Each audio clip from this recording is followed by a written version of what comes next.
આજે સવાર સવારમાં નાસ્તામાં બનાવ્યું છે ઉત્પમ. પણ અમે જે ઉત્પમ બનાવીએ છીએ ને એ રવાનું બનાવીએ છીએ, બધા અલગ અલગ બનાવતા હોય. અને અમે વેજીટેબલ્સ ઉપર શાકભાજી છે ઉપર નાથે નાખતા નથી, અંદર મિક્સ કરી દઈએ છીએ. તો તમે લોકો કેવી રીતે બનાવો છો એ કોમેન્ટ કરજો, કે બધાની અલગ અલગ હોય છે ચોઈસ, અલગ અલગ બધાની રેસીપી હોય છે. અને જો અમારે ગ્રીવા કેવી ખાય છે, તને બહુ ભાવે દીકરા? બહુ ભાવે. અને અહીંયાની બાજુમાં જો એનું ઘર છે, અને અહીંયા મમ્મી બેઠી છે, મારી મમ્મી બેઠી છે. આ ગ્રીવાની મમ્મી છે અને આ મારી મમ્મી છે. તો મજા આવી ગઈ ગ્રીવા તને ખાવાની? પિયાએ બનાવી ઉત્પમ, મજા આવી તને ખાવાની? સારું લાગ્યું? આજે સવાર સવારમાં પિયાને મન થઈ ગયું ઉત્પમ ખાવાનું, તો ઉત્પમ બનાવી દીધું છે. અને આજો મારો કાનો ખાય એ જો, ખાવાની ખબર પડતી નથી બે, પણ ચાલે. કેમ રમત થાય? કે બેટા રમત થાય ને તારે?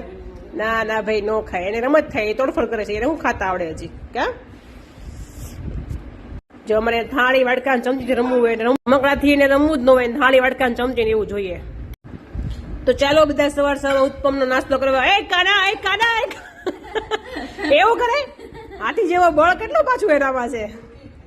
એવું ન કરે દીકરા, એવું ન કરે. આથી રમતું બસ ઉઠી તમારે એમ ચાલુ કરી દે જીમ કરવાનું. જરૂર છે જીમ કરવાની. એ તોફાની, ચલો દાદા, મને બહુ ભૂખ લાગી છે. અમે તો મને ભૂખે લાગી હોય પોતે બબક કરું છું. ટાટા અહીંયા આય દેવાંશ, અહીંયા ટાટા કરો.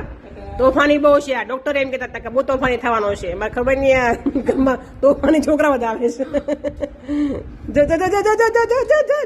જો એ લેવું છે, ઉત્પમ જ લેવું છે. તું હજી નાનો છો, મોટો થઈ જાય પછી ખાવાનો દીકરા. બસ જોયા કરજે હો, મારી થાળી લેવાય.